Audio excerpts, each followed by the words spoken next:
Friends, this is Rahi and welcome to our channel BEd वाले। I hope आप सभी अच्छे होंगे।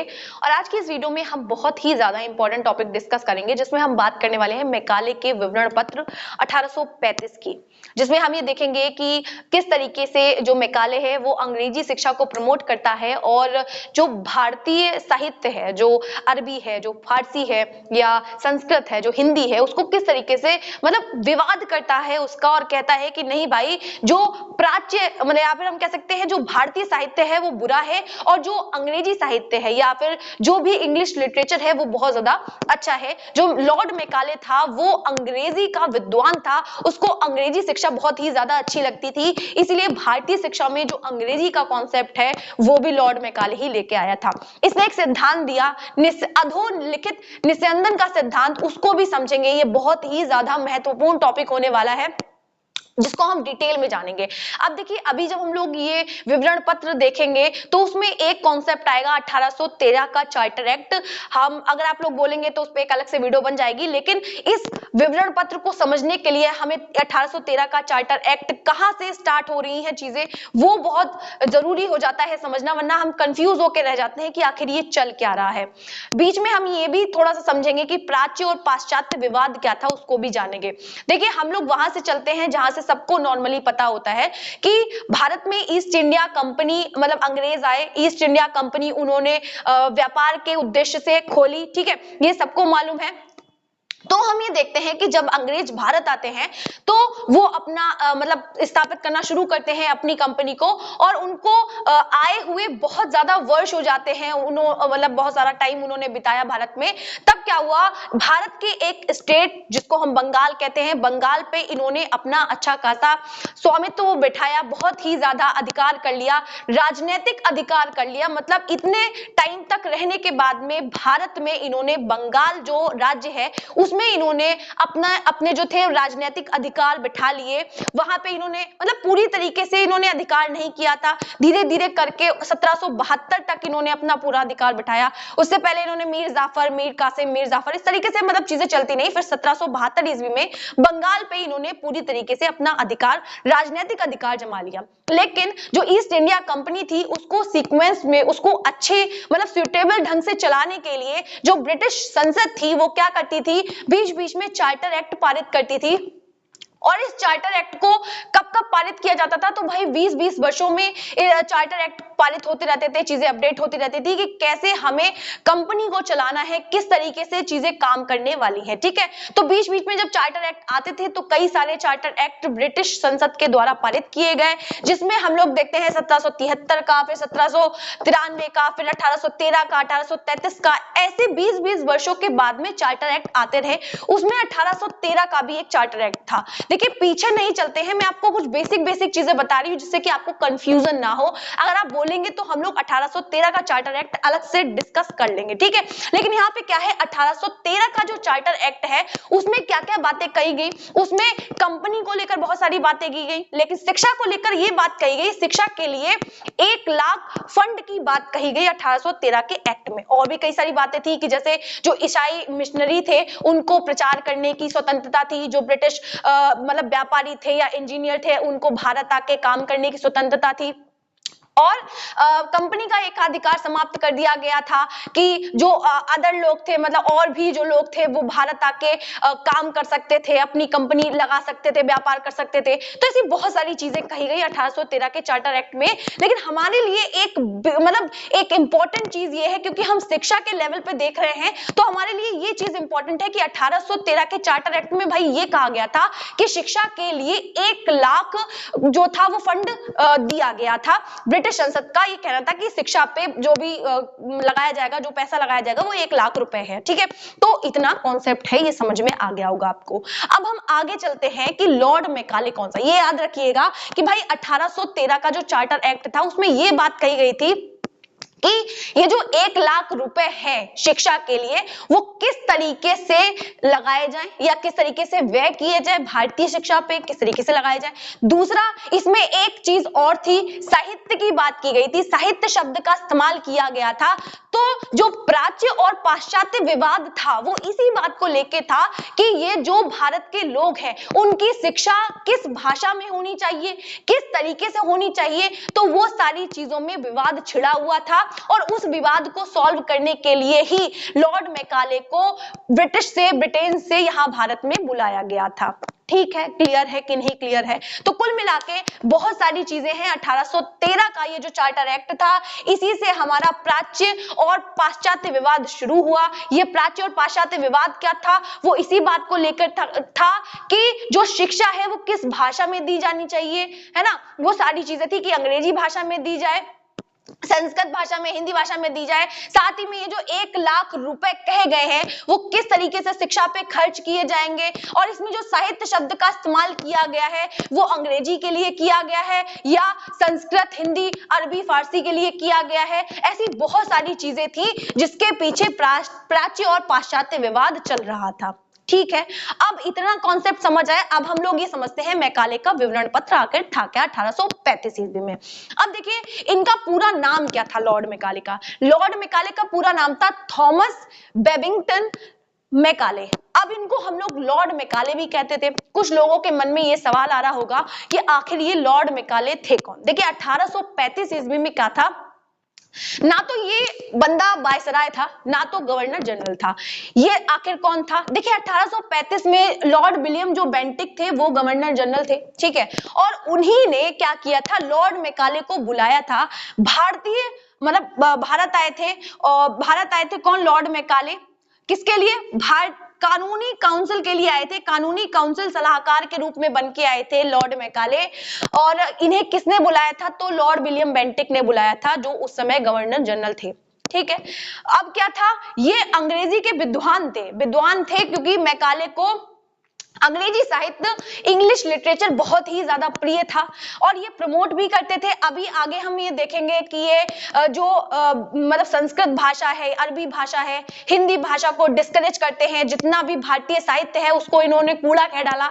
इन्होंने कहा कि भारतीयों को अंग्रेजी में शिक्षा दी जानी चाहिए क्योंकि जो भारतीय साहित्य है वो बिल्कुल भी बेकार है, उसमें कुछ नहीं लिखा हुआ है। और भारतीयों जो भी भारतीय शिक्षा हिंदी है, संस्कृत है, इसमें पैसा खर्च किए कोई फायदा नहीं है। ऐसा लॉर्ड मैकाले का कहना था कि अंग्रेजी शिक्षा को प्रमोट करो, लोगों को अंग्रेजी में शिक्षा दो। ऐसा कहना किसका था? लॉर्ड मैकाले का था। ठीक है, तो कुल मिलाके ये अंग्रेजी का विद्वान था और इसे किसने बुलाया था? तो लॉर्ड विलियम बेंटिक ने बुलाया था।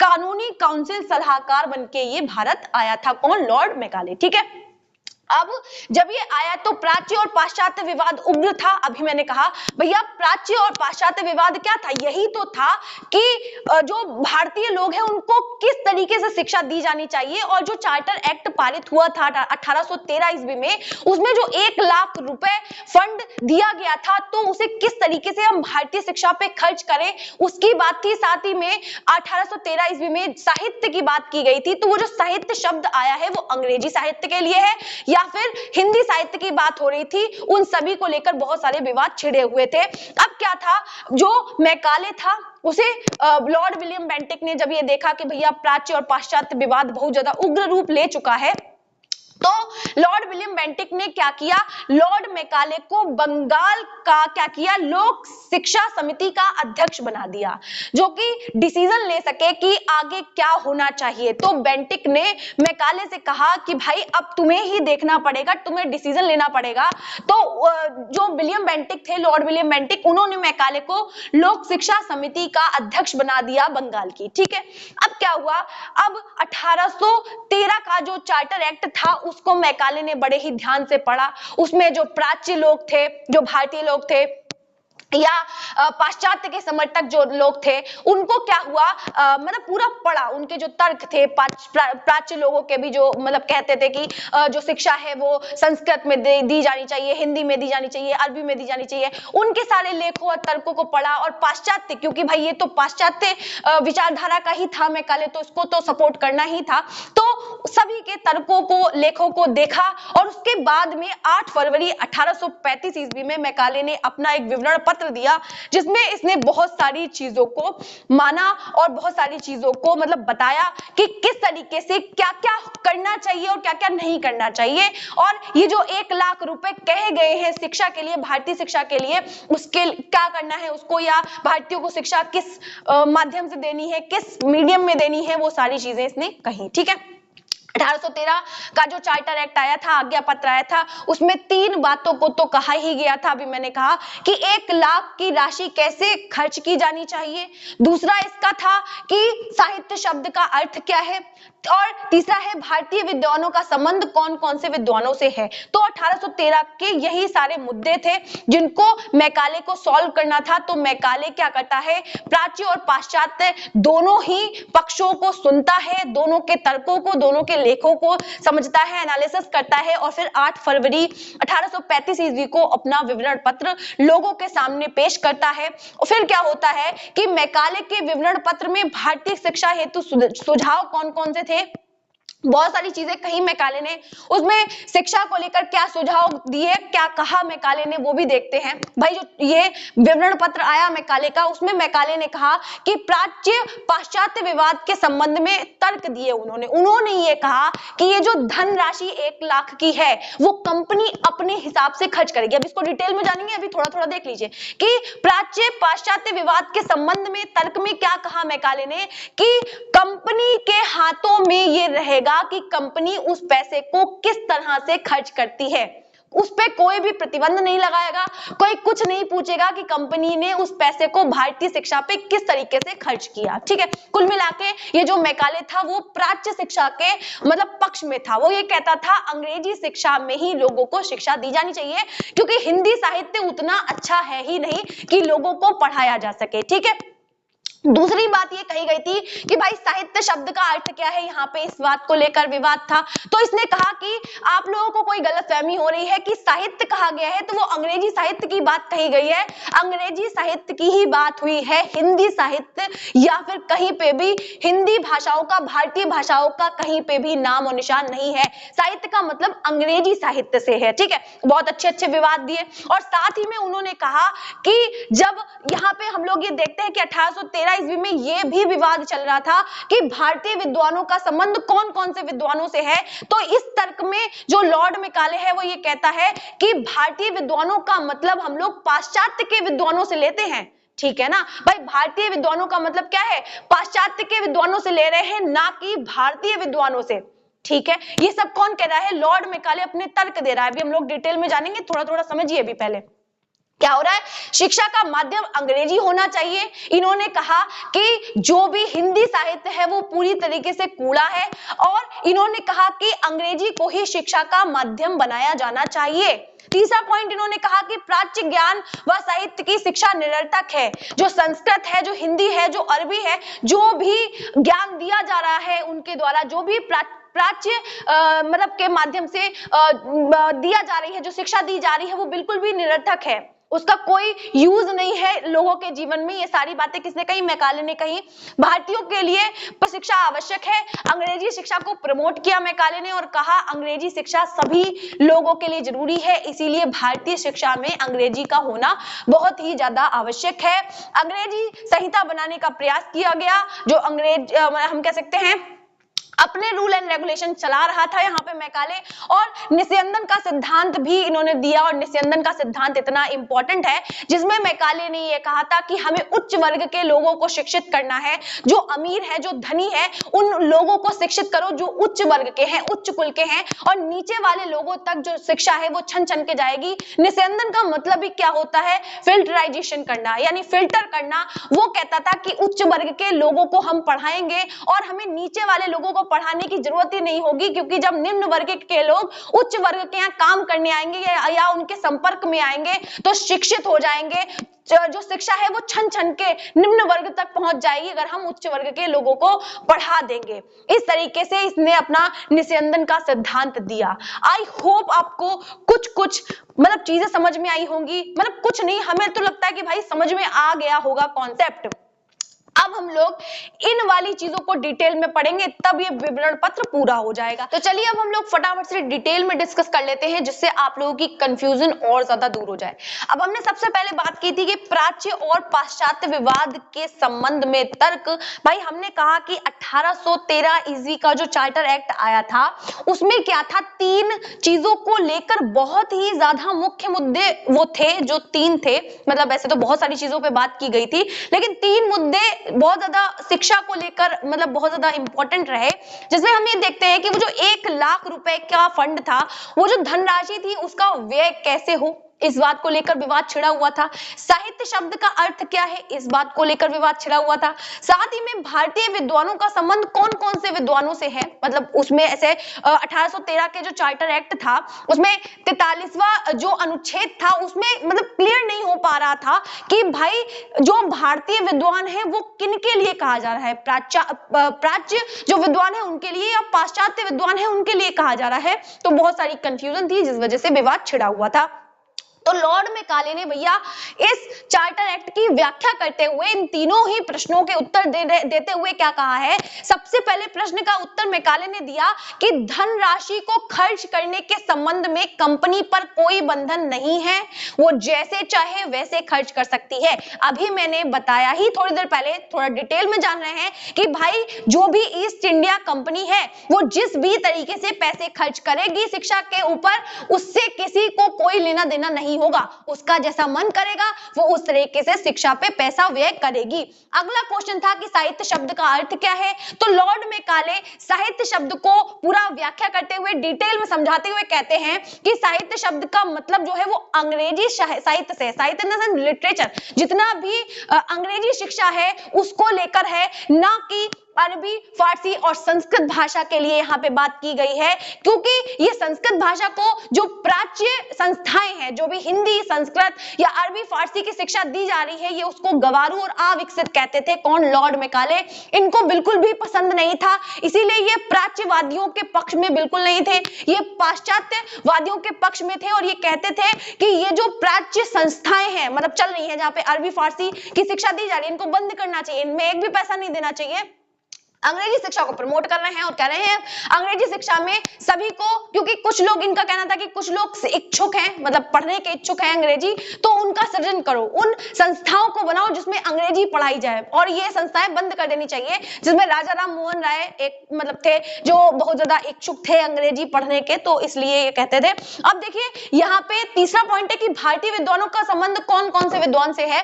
तो उसकी व्याख्या करते हुए ये कहते हैं कि जो अंग्रेजी है, अंग्रेजी विद्वान है, उनकी बात यहाँ पे कही गई है, ना कि भारतीय विद्वानों से, मतलब जो हिंदी भाषा बोलते हैं उनसे बिल्कुल भी नहीं है। और ये जो है वो अंग्रेजी साहित्य की व्याख्या करते हुए, प्रशंसा करते हुए ये कहते हैं कि एक अच्छे यूरोपीय पुस्तकालय की एक अलमारी भारत के संपूर्ण साहित्य के बराबर है। इनका कहने का मतलब ये था कि अंग्रेजी मतलब जो शिक्षा है, मतलब हमारे यहाँ इतना बड़ा शेल्फ जो है वो पूरा भारतीय साहित्य है। बहुत बड़ी बात कह दी है। ये कह रहे थे कि जितना भी भारतीय साहित्य है वो यूरोप में सिर्फ एक शेल्फ के बराबर है। किसका कहना था? मैकाले का। इसीलिए कह रहे थे कि अंग्रेजी शिक्षा बढ़िया है, तो भैया अंग्रेजों को, अंग्रेजी माध्यम से सबको शिक्षा दी जानी चाहिए, भारतीयों को, और जो अरबी है, जो फारसी है, जो संस्कृत भाषा है, उस सबको डिस्करेज किया लॉर्ड मैकाले ने। तो कुल मिलाके यहाँ पे इन्होंने प्राच्यवादियों को डिस्करेज किया और पाश्चात्यवादियों का सपोर्ट किया और उनको मतलब इनकरेज किया, उनको सपोर्ट किया। दूसरा पॉइंट ये था कि शिक्षा का माध्यम अंग्रेजी होना चाहिए। अभी मैंने कहा कि इन्होंने कहा कि संस्कृत, अरबी जनसाधारण की भाषा नहीं है, क्योंकि भारत के सभी लोग, सामान्य लोग ये भाषा नहीं बोलते हैं, ये इन भाषाओं में से नहीं बोलते हैं, सब लोग अलग अलग भाषा बोल रहे हैं। तो क्या हो रहा है, अंग्रेजी माध्यम से शिक्षा दी जानी चाहिए। और साथ ही में भारत में जो भी प्रचलित भाषाएं हैं उनका साहित्य कूड़ा है, उनमें वैज्ञानिक अभाव है, उनमें कुछ सीखने वाला नहीं है, है ना भैया। इनका कहने का मतलब ये था कि संस्कृत में, अरबी और फारसी भाषाओं में और हिंदी में सीखने लायक कुछ है नहीं, वो गवारू है, वो अविकसित है, ऐसा मैकाले कहते थे। और ये कहते थे कि कुछ भारतीय ऐसे हैं जो सीखने के बहुत ज्यादा इच्छुक हैं अंग्रेजी को, तो अंग्रेजी की संस्थाएं खोलो, अंग्रेजी के स्कूल चलाओ और अंग्रेजी भाषा में ही शिक्षा दी जानी चाहिए। उसमें से एक जो थे वो राजा राम मोहन राय थे, जो अंग्रेजी सीखना चाहते थे। साथ ही में प्राच्य शिक्षा पर धन व्यय करना या ऐसे संस्कृत विद्यालयों में, अरबी फारसी के विद्यालयों में धन खर्च करना एक मूर्खता है, उसमें कुछ भी नहीं है, वो गवारू भाषाएं हैं। साथ ही में अंग्रेजी शिक्षा की संस्थाएं बनाओ। इस तरीके से लॉर्ड मैकाले शिक्षा के माध्यम में अंग्रेजी लाने का प्रयास करता है। वहीं तीसरे पॉइंट के साथ में मैकाले कहते हैं कि प्राच्य ज्ञान व साहित्य की शिक्षा निरर्थक है। मतलब ये कहता है कि जो भी धर्म ग्रंथ हैं, जो भी पुराने हमारे पुराण हैं, वेद हैं, वो ये कहता है कि उसमें अंधविश्वास की बातें कही गई हैं, मूर्खता की बातें कही गई हैं, जिनको पढ़ना निरर्थक है। और जो भी ज्ञान दिया गया है भैया, अगर हम उच्च कोटि का ज्ञान प्राप्त कर सकते हैं तो हमें निम्न कोटि का संस्कृत की डिस्करेज करके हुए कहा है, संस्कृत को मतलब उसको प्रताड़ित करते हुए, बेकार से कहते हुए कहा है, संस्कृत को बुरा कहते हुए कहा है कि हम निम्न कोटि का ज्ञान क्यों अर्जित करेंगे जब हम उच्च कोटि का ज्ञान प्राप्त कर सकते हैं अंग्रेजी साहित्य से। और इन्होंने कहा कि इतिहास में 77 फीट लंबे राजाओं का वर्णन है, भूगोल में अलग अलग तरीके की चीजें बताई गई हैं जिसपे लड़कियां जो है, छोटे छोटे बच्चे हंस पड़ेंगे, इस तरीके की चीजें बताई गई हैं, इनको तुरंत बंद करना चाहिए। इन्होंने प्राच्य जो भी शिक्षा थी उसको बहुत ही बुरी तरीके से डिस्करेज किया। साथ ही में भारतीयों के लिए जो पाश्चात्य शिक्षा है वो आवश्यक होनी चाहिए, क्योंकि जब वो पढ़ेंगे तब समझेंगे ना कि अंग्रेजी का जो साहित्य है वो कितना वास्ट है, कितना बढ़िया है ना, इसलिए जरूरी करी जानी चाहिए और अंग्रेजी संहिता बनाने के प्रयास होने चाहिए। इन्होंने कहा कि अरबी, फारसी, संस्कृत में जो भी कानून बने हुए हैं उनको फटाफट से अंग्रेजी में बदलो, अंग्रेजी में कानून बनाओ, अंग्रेजी में किताबें चलाओ, जिससे कि क्या हो, लोगों को पढ़ के मजा आ जाए, है ना, लोगों को चीजें समझ में आनी शुरू हो। अंग्रेजी में कानून बना होगा तो चीजें फिर अच्छे से डेवलप हो पाएंगी। निस्यंदन सिद्धांत देखिए यही था, इनका मानना था लॉर्ड मैकाले का कि भैया उच्च वर्ग को शिक्षित करो और शिक्षा जो है वो छन छन के निम्न वर्ग तक आ जाएगी। तो इस तरीके से हमने चीजों को देखा। ये था लॉर्ड मैकाले का विवरण पत्र 1835 का। मैंने समझाने की कोशिश की है लेकिन फोन में बैटरी बहुत ही ज्यादा कम है। देखिए ये जो टॉपिक है अधोलिखित निस्यंदन का सिद्धांत, इसको एक वीडियो में अलग से डिस्कस जरूर करूंगी क्योंकि ये बहुत ज्यादा इंपॉर्टेंट है। फिर भी आपको लगता है कि कोई चीज समझ नहीं आई है तो प्लीज कमेंट सेक्शन में मुझे जरूर बताइएगा। आप लोगों का प्यार और साथ बना हुआ है, इस वीडियो को शेयर करना भी मत भूलिएगा। अगर आपको कोई टॉपिक चाहिए रहता है तो भी कमेंट सेक्शन में बताइएगा। आपको अच्छी लगी हो तो वीडियो को लाइक करना, चैनल को सब्सक्राइब करना, साथ ही में अपने साथियों के साथ शेयर करना बिल्कुल भी मत भूलिएगा। मिलते हैं इसी तरीके की मोर वीडियोस के लिए, तब तक के लिए जय हिंद।